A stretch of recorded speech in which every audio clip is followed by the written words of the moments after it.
Welcome to the Building Design Primetime Podcast, focused on providing valuable information for anyone looking to undertake a new build or extension project. We'll share our tips, tricks and stories from a building designer's perspective.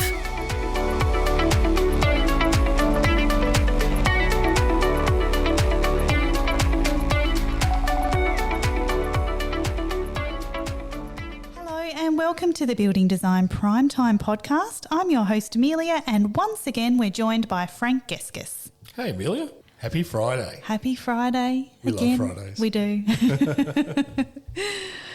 What are we talking about today? Well, I thought we'd talk about change of use. And to most people, that means nothing, that term. It's a term that we use a lot. It's like converting something into another use. So we've had a few cases where someone's come to us, oh, I'd like to convert this church into a house, or recently an old boarding house into a house, a shed into a house, all sorts of things into a house. So you're changing its original use into something else. So a house is not always a house, because like I just showed you that one on the internet that's for sale down at Campbelltown, that beautiful bluestone church. Mm-hmm. Yeah, it's very gorgeous. tasteful. Very tasteful. What do you reckon the heating bill's like? Pretty expensive, I'd imagine. Be pretty cold in winter if you don't have good heating. Yeah, exactly. That's what these old churches are. They want to have to be 150 years old. Oh, easy. Nothing compared to the European ones, but like in Australia, that's pretty old. Yeah. So I just thought I'd talk about converting pre-existing usage. The old warehouse, converting warehouses into homes. That's a common one? Well, not around Tassie, it's not as common as it is on the mainland, Melbourne, Sydney, Brisbane. The bigger cities, you've got these old warehouses and turn them into something. It's a fair slog to do it. It's hard. Yeah. So in the case of, we've done quite a number of churches, been able to successfully convert them into residences or part residences, or if it's too difficult, we actually use the church as another purpose, and then we build a house off the back so no one can see it. And you link through the church as well. So there's all different ways of doing the boarding house I mentioned. I've had a look at this boarding house and converting that into a house. I'm not going to tell you which council this is in because I'll get on my soapbox again, but the planners didn't like it because it didn't look like a house. And says, well, it doesn't matter, we're changing the use, so it will look like a house and act like a house and it'll be just like a house. Mm-hmm. So investigating those types of projects, and what we come across when we point out to customers is, well, it's all nice and romantic to do these, but your biggest challenge is going to be thermal performance. Every new house that we do design your house in Tasmania. Currently it's 6-star. Other states it's slightly different, but it has to meet a 6-star thermal performance. Okay, so here's a question for you. Say, for example, we're looking at the church situation where you do an extension off the back and have that as the livable area. Yes. Is the church at the front then included in the thermal performance assessment or not? No, that's the purpose behind it. Ah, okay. So you actually have it compartmentised. So there's a separation between the two. So one is meeting the current specs and the actual church itself, and you may use it as a rumpus room, call it anything you want. You're just using the space. And the beauty of that is you're not actually damaging the building trying to upgrade it. Because you imagine 100-year-old windows. Oh, yeah. Yeah, some of them are painted shut and all that. You can't get air movement through it and it's not easy. I've seen some old ones. I'm thinking the one at Bishno, it's all Baltic pine lined. It is beautiful. It's really old, weatherboard. And it's just really cute and all that, and you wouldn't want to touch it and damage it. It's just magnificent. But being heritage, you want to be able to use it because then people maintain it and keep it up to date. So I think it's really important that you've got to make a choice early on. Can you convert it into something, or do you add on the back? We just finished one in Labrina, converted the church, came with an active cemetery. So the community's still using it, and the owner got her licence to operate that, which is a special process, and I've forgotten the name of that role to be able to look after it. So the locals can still arrange to have their family members or whatever buried on someone's front yard of their converted church to house. Figure that out. That's really a new definition for I see dead people. You literally would from your window. Well, literally, because you drive up and there's just hit stones everywhere. Yeah. It's not a very big site. And that's the one I think I mentioned earlier where they had trouble getting the septic or wastewater system to work in the backyard. All the graves are well documented, but there were some soft spots. Soft spots? Yeah, I'm leaving that alone. Oh. But we had to convert that church because someone already was living in it and they sold us something to live in and then found out they never got a permit for it. Oh, no. Yeah, so where the old altar area was, that was the kitchen. They popped a mezzanine and then get a ladder up, go to the bedroom. All of this was crazy illegal because they never got permits and you can't climb up to a bedroom with a ladder under the building code. You've got to have a staircase. Oh, dear. So anyway, we worked with the customer. There was other things like, well, they're going to heat the space all day, every day, because they're living in it 7 days a week. Unlike a church where it might be heated once a week, so it's then left to the elements. That means the building operates differently, plus you've got different moisture, humidity inside the building. Sure. So potentially condensation problems. It's not well insulated. They couldn't open the windows, the original Gothic arch type small pane colonial windows. So they had to try and work on those without replacing them. And we were able to insulate the roof, which was pretty unusual. It worked well. We had to ventilate the floor because it was all timber floor. There was no ventilation, so we upgraded that. The bathroom, someone already put a dodgy bathroom extension, so to rip that out and upgrade that, and went on and on and on. Oh, it's a bit of a process when you don't get your permits, isn't it? Well, it didn't even apply for it. Just did it. Just did it. Oh, wow. And there's people from the mainland bought it. They didn't do their research very well, did they? Did not do their research, no. But we were able to help them to do it. It was a slog. It took us a couple of years working with the building surveyor. So it's hard. If you do it from the start, it's always going to be hard. You know, I did another one out at Elizabethtown, and that was heritage listed as well, and we were very limited what we could do inside this. So we ended up we're allowed to build a couple of rooms for a bedroom, living and all that. And then the rest of the space was kept as per original, and they used that however they saw fit. And we're able to extend off the back, put a whole new bathroom in, laundry, happy days. Yeah, Put a deck off the back, but from the road, you couldn't tell the difference. That building will be there for a long, long time because now it's being lived in. These are the things you're going to find challenging. So it's always romantic to try and convert something like that. We get quite a few people want to converting a shed into a granny flat or something like that. That can be more difficult in a lot of cases because some of the sheds, they might have a concrete floor, but they didn't put plastic under them. So if they don't have plastic, that means it doesn't stop moisture coming up through the slab. And I think we have mentioned that it's actually a whole nother podcast. So if you're interested in that, check out our other podcast on sheds. Yeah.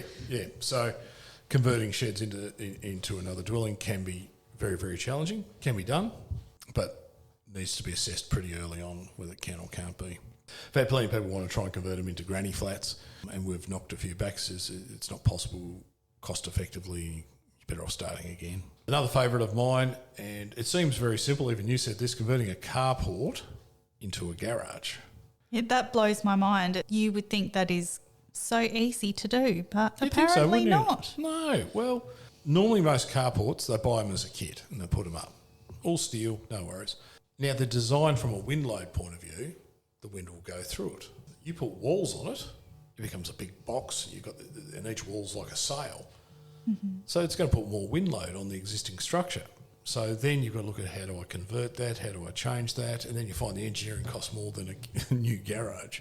Oh, wow. Well, not, that's a bit exaggeration, but by the time the hassle that you go through with it, it's hardly worth the effort.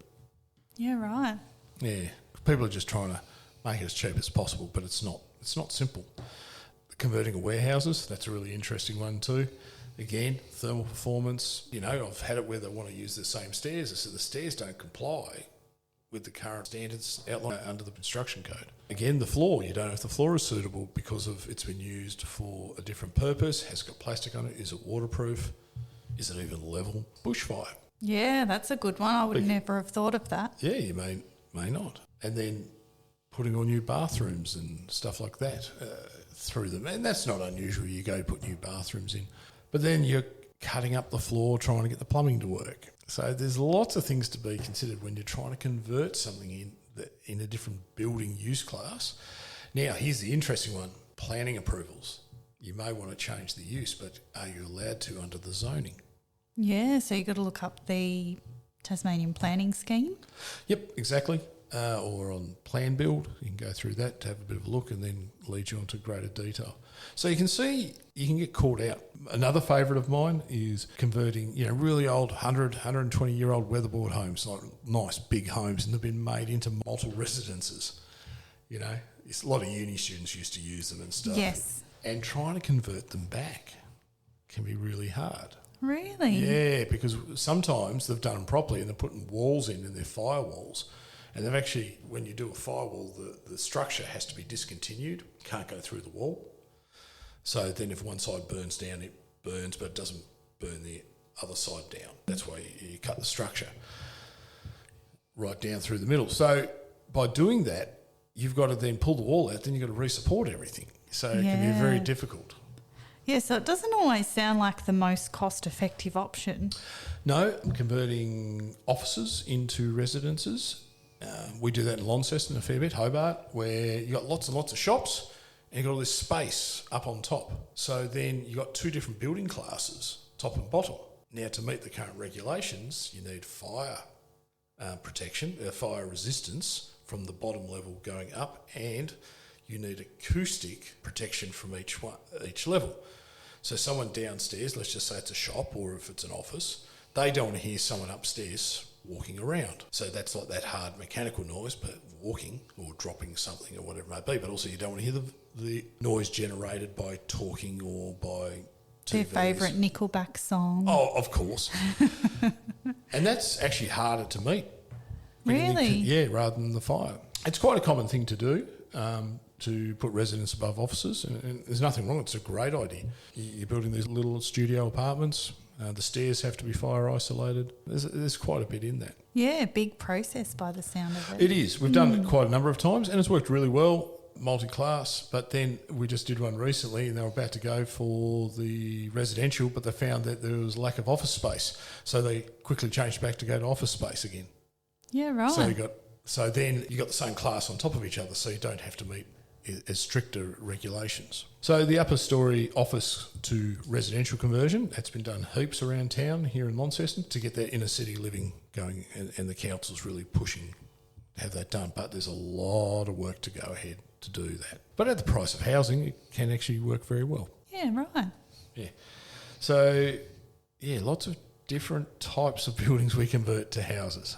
And there's also now a bit of push because office space, and I'm talking a bit bigger office space here, where the working from home phenomenon since COVID is causing problems with leases, where businesses don't want to lease the space anymore because they're finding people working at home, it's working quite well. So what do you do with all this leftover office space? Convert it. The owners still need to make money out of these things. So it's worth talking to your designer architect to, see if this is possible. Get a feasibility study done to see, is this possible to convert?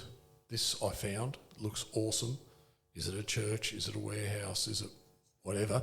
Can I convert this into something, into a residence? Here's a different situation. What if you have a property and it's your home and you want to run a business from your house? Great question. How does that work? From a planning point of view, every council is slightly different, but generally you can have a home-based business, subject to what it is. So again, you would have to check the check the planning scheme, what they allow. So if you're, let's just say, you're a marketer, you're someone that can work from home, you're a professional, you're a lawyer, you're a building designer. I know plenty of building designers that work from home. And they just set up in their bedroom and that's fine. If they have meetings there, maybe not. Not sure. Everyone's a little bit different. It depends on the scale. So if it's a true home business, it's just one person working there or partners working together on that. Generally, that's okay. It's when you get into someone wants to run a panel beating shop out of their garage. Generally not. Okay. If you want to be your own home mechanic and customers' cars everywhere outside and dead bodies of cars, that is. you've got to be real careful of that, and it's frowned upon if you're making too much of a nuisance and visual nuisance. It doesn't look very nice. I've had it where we built a brand new house for someone and they wanted to add their own hairdressing salon. That wasn't a problem, but they wanted 3 basins so she could hire more people to work in there. So then that deemed not home business ended up being a separate class. So we had to put fire rating between, so house on one side, hairdresser on the other side. And that's okay. As long as you're well prepared for it, it's okay. If you're just doing a single, doing a bit of work at home by yourself, that's fine. So again, do your research, but it's a very good question of you're converting something, for home use. Now, here's the trick, and I learnt this off some articles, but check your home insurance. I have heard this one before, whether you're covered or not if you run any sort of business from home. Yeah, and I heard some pretty horrible stories. And even people running vans, coffee van, food vans and stuff like that. That triggered it as well. So you really got to check your home insurance, whether you can do this or it's specifically on the insurance. Like you got a van, you could have whatever it may be, it's got to be declared. If they find out, they could null and void your insurance. And also council wants to know what's going on too, so it doesn't get out of hand. For sure. You do the right thing, it's generally not a problem. So again, they're converting something into something, a change of use. And this also comes back to, how we spoke about doing your research when you're buying a house.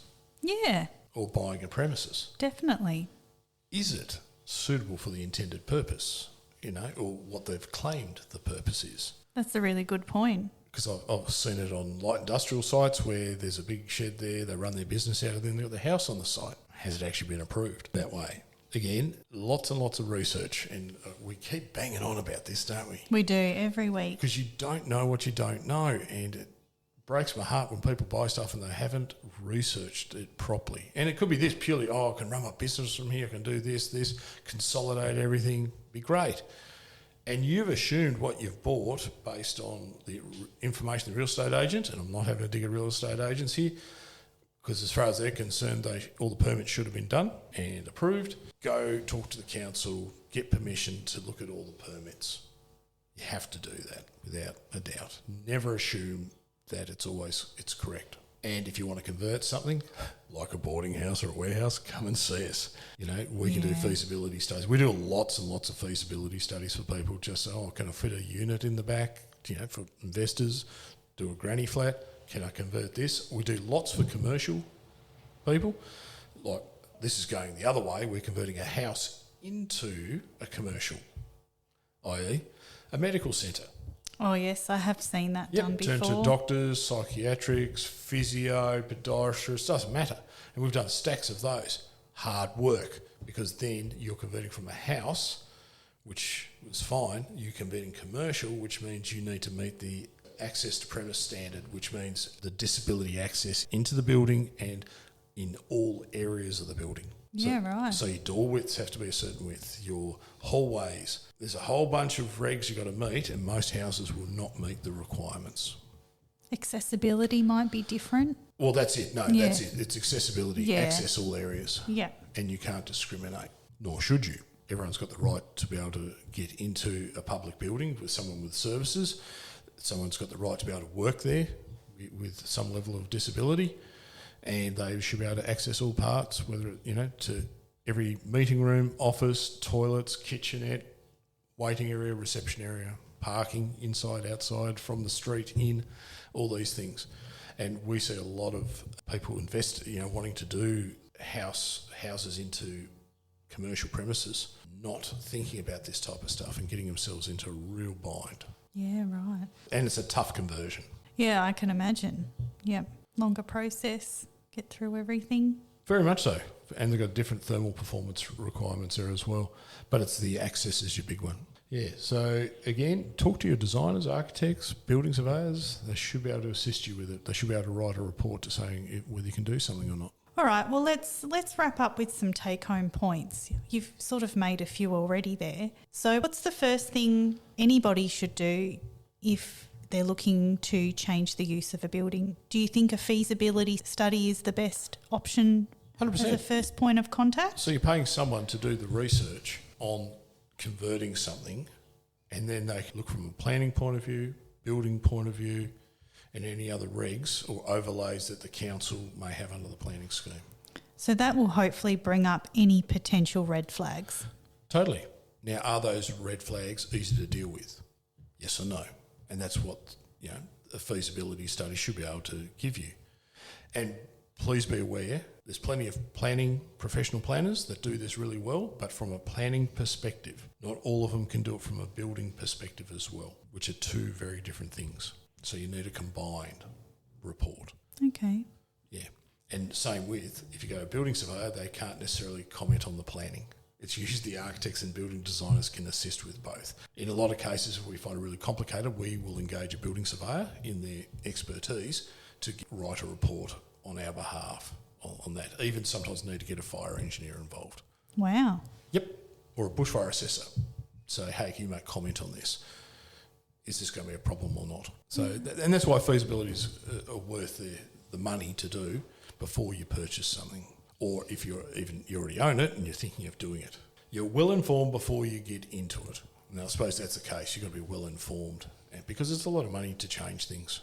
It's even more money when you've got to change it back or do it differently because it doesn't comply. Because the old mate, builder, wannabe, changes a few things. Yep, she'll be right, mate. And I've seen that on ramps for disability access. I've seen it on ramps, doors, made their own disability bathroom, which was, I know your eyes just lit up then.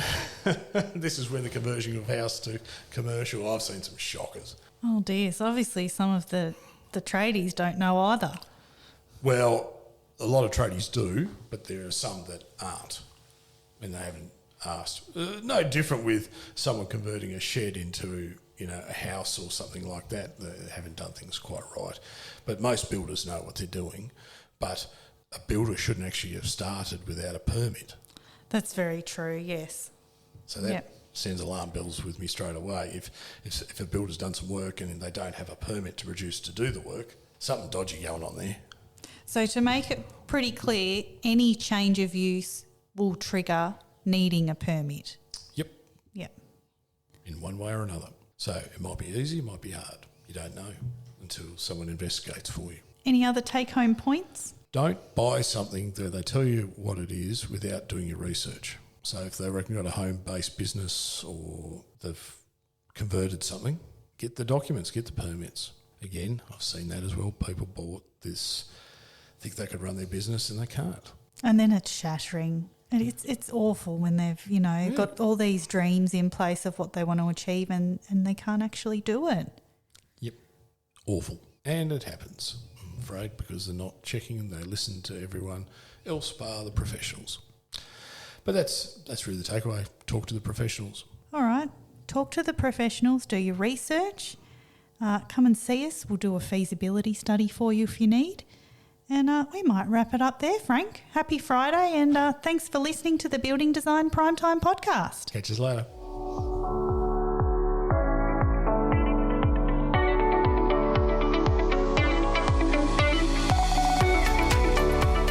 You're listening to the Building Design Primetime Podcast.